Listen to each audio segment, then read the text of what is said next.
Hey everybody, Nick from Rich and Sons here. I'm here for a tip on Friday. A couple things.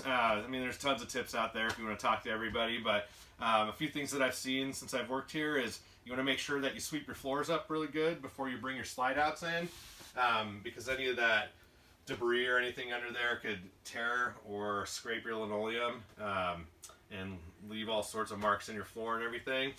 So that's one tip.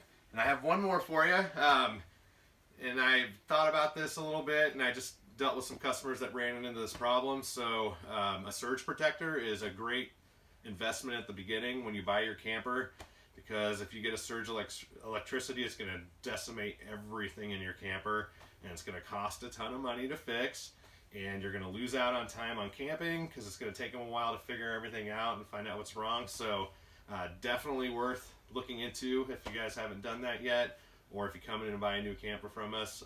I would definitely recommend getting a surge protector. So those are our tips for today, and we will talk to you later. Thanks, guys.